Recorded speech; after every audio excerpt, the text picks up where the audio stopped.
Hello বন্ধুরা, আরো একটা নতুন ভিডিও নিয়ে তোমাদের সামনে হাজির হলাম। রয়েছে বেশ কিছু গুরুত্বপূর্ণ আপডেট। একে একে সমস্ত আপডেট তোমাদের সামনে তুলে ধরবো। প্রথম যে আপডেটটা দিয়ে এই ভিডিওটা শুরু করব সেটা হলো ভারতের অনূর্ধ্ব 17 মহিলা ফুটবল দলকে নিয়ে। ভারতের অনূর্ধ্ব 17 মহিলা ফুটবল দল কালকে কিন্তু উজবেকিস্তানের বিরুদ্ধে এএফসি এশিয়ান কাপ কোয়ালিফায়ারের ম্যাচে মুখোমুখি হতে চলেছে। ভারত নিজেদের প্রথম ম্যাচে কিরগিজ রিপাবলিককে 2-1 গোলে হারিয়েছে এবং এই মুহূর্তে ভারতীয় দল কিন্তু নিজেদের গ্রুপে শীর্ষে রয়েছে। এই গ্রুপটাতে 3টে দল রয়েছে।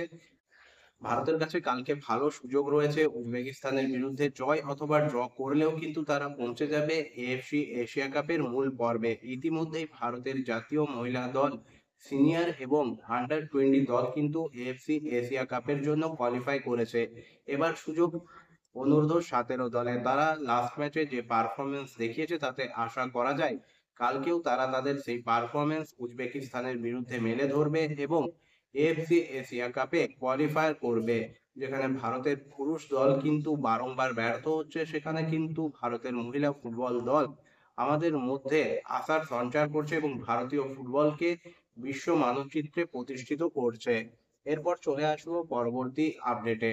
পরবর্তী আপডেটটা হলো সর্বভারতীয় ফুটবল ফেডারেশনের কাছে কিন্তু আইএসএল এর 10টা ক্লাব চিঠি পাঠিয়েছে এবং তারা জানতে চেয়েছে কবে আইএসএল শুরু হবে, ব্রডকাস্টিং নিয়ে কি ব্যাপার। অর্থাৎ তারা পুরো যে এখন বিষয়টা ধোঁয়াশা রয়েছে সেই ধোঁয়াশার বিষয়ে কিন্তু একটা ক্ল্যারিটি চেয়েছে সর্বভারতীয় ফুটবল ফেডারেশনের কাছে। এখানে কিন্তু কলকাতার 3টে দল সেই চিঠিতে স্বাক্ষর করেনি, মোহনবাগান, ইস্টবেঙ্গল এবং মোহামেডান স্পোর্টিং ক্লাব। বাকি 10টা দল কিন্তু এ বিষয়ে সর্বভারতীয় ফুটবল ফেডারেশনের কাছে চিঠি পাঠিয়েছে। এই আপডেটটাই এই মুহূর্তে রয়েছে। এরপর চলে আসবো পরবর্তী আপডেটে। পরবর্তী আপডেটটা হলো 18 তারিখ কিন্তু রয়েছে কলকাতা ডার্বি, মরশুমের তৃতীয় কলকাতা ডার্বি, যেখানে মুখোমুখি হবে কলকাতার দুই চিরপ্রতিদ্বন্দ্বী, দুই প্রধান, মোহনবাগান এবং ইস্টবেঙ্গল আইএফএ শিল্ডের যুদ্ধে। আইএফএ শিল্ডের যুদ্ধে এই ম্যাচে কিন্তু কিছুটা হলেও মাঠে নামার আগে চাপে রয়েছে মোহনবাগান সুপার জায়ান্ট। প্রতিদিন মাঠের বাইরে কিন্তু মোহনবাগান সুপার জায়ান্টকে নিয়ে বিভিন্ন ঘটনা ঘটছে, যা কিন্তু খেলোয়াড়দের ওপর একটা প্রেশার ক্রিয়েট করছে, তা বোঝাই যাচ্ছে। এখন দেখার মাঠের বাইরের এই প্রেশার কিভাবে সামলে মোহনবাগান সুপার জায়ান্ট ফাইনালে নামে। অন্যদিকে ইস্টবেঙ্গলের লক্ষ্য থাকবে এই মরশুমে সিএফএল এর পর আবার আইএফএ শিল্ড নিজেদের ঘরে আনার এবং তারা সেই লক্ষ্যেই কিন্তু অবিচল। মোহনবাগানের তুলনায় এই মুহূর্তে কিছুটা হলেও কিন্তু এগিয়ে রয়েছে ইস্টবেঙ্গল, যদিও ডার্বিতে কাউকে কিন্তু এগিয়ে রাখা যায় না, তবে সাম্প্রতিক ফর্ম এবং খেলার নিরিখে ইস্টবেঙ্গলকে সামান্য হলেও এগিয়ে রাখতেই হবে। এরপর চলে আসবো আজকের এই ভিডিওর শেষ টপিকে। টপিকটা হলো মোহামেডান স্পোর্টিং ক্লাবের ইনভেস্টর রিলেটেড। তোমাদের আগের ভিডিওতে জানিয়েছিলাম মোহামেডান স্পোর্টিং ক্লাব কিন্তু আবারও মুখ্যমন্ত্রীর দ্বারস্থ হয়েছেন এবং তারা মুখ্যমন্ত্রীকে একটা চিঠি দিয়েছেন।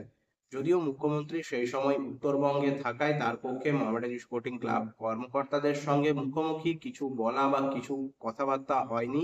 তবে তিনি আজকে কিন্তু উত্তরবঙ্গ থেকে ফিরে এসেছেন এবং মোহামেডান স্পোর্টিং ক্লাব কর্মকর্তারা আশা করছেন অতি সত্বর মুখ্যমন্ত্রী তাদের ডাকবেন, তাদের কথা শুনবেন এবং ইনভেস্টর নিয়ে যে জটিলতা মোহামেডানে অব্যাহত রয়েছে সেই জটিলতা কাটানোর ক্ষেত্রে মুখ্যমন্ত্রী কিন্তু একটা স্টেপ নেবেন এবং মোহামেডান স্পোর্টিং ক্লাব যাতে আইএসএল এর মতো সর্বভারতীয় টুর্নামেন্টে খেলতে পারে, সেখান থেকে যেন কোনোভাবেই মোহামেডান বেরিয়ে না যায় সেই ব্যবস্থা করবেন।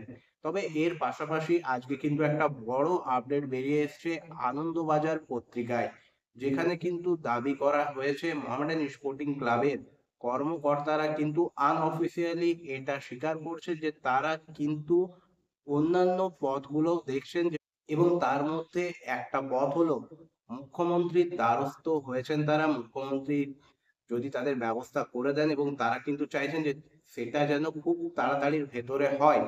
তবে যদি সে সমস্ত বিষয়ে আরো জটিলতা অব্যাহত থাকে তাহলে তারা কিন্তু এক্ষেত্রে কেন্দ্রীয় সরকার এবং প্রধানমন্ত্রীর কাছে আর্জি জানাতেও আগ্রহী।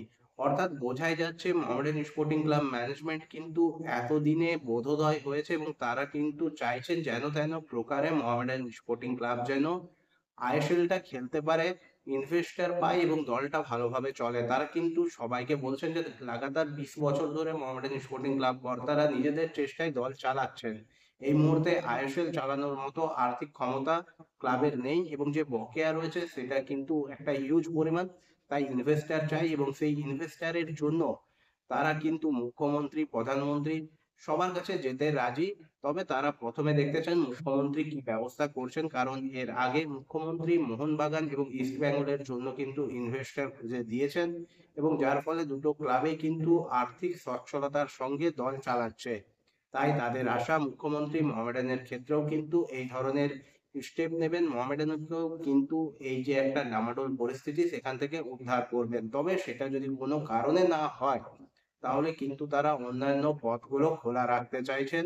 এটাকে অনেকেই রাজনৈতিক চাপের নজরেও দেখছেন। তবে যাই হোক, আমি আশা করব মোহামেডান স্পোর্টিং ক্লাবের ইনভেস্টর আসুক, তাতে সেটা মুখ্যমন্ত্রীর দ্বারা হোক বা প্রধানমন্ত্রীর দ্বারা হোক। কারণ 100 বছরের প্রাচীন একটা ক্লাবের যে ঐতিহ্য, যে লেগাসি রয়েছে, সেই ক্লাবটা যদি খালি মাত্র টাকার জন্য, ইনভেস্টর না থাকার জন্য আইএসএল এর মতো সর্বভারতীয় টুর্নামেন্টের সুযোগ পেয়েছে, সেই সুযোগকে কাজে লাগাতে না পারে, সেখানে খেলতে না পারে, তাহলে কিন্তু এটা ফুটবলের জন্য লজ্জা, এবং সেটা যেন কোনো কারণেই না হয়। আশা করা যায় মোহামেডান স্পোর্টিং ক্লাবের এই যে ডামাডোল পরিস্থিতি তা জলদি মিটবে, এবং যে কর্মকর্তাদের মধ্যে শুভবুদ্ধির বোধোদয়ের উদয় হয়েছে, তারা সেই শুভবুদ্ধিকে কাজে লাগিয়ে এবার কিন্তু দল পরিচালনার ক্ষেত্রে, ইনভেস্টর নেওয়ার ক্ষেত্রে সমস্ত ব্যাপারেই কিন্তু ভালোভাবে হোমওয়ার্ক করেই অগ্রসর হবেন, এবং দল যাতে পরবর্তী সময়ে এই ধরনের সিচুয়েশনে না আসে সেই ভাবনা চিন্তা করবেন, এবং দলকে ভালোভাবে পরিচালনা করবেন। আশা করি এই ভিডিওটাই তোমাদের কাছে আপডেটগুলো ভালোভাবে তুলে ধরতে পেরেছি। ভিডিওটা যদি তোমাদের ভালো লেগে থাকে, অবশ্যই লাইক, কমেন্ট এবং শেয়ার করে দিও। চ্যানেলে নতুন হলে চ্যানেলটাকে সাবস্ক্রাইব করে নিও। দেখা হচ্ছে পরের ভিডিওতে।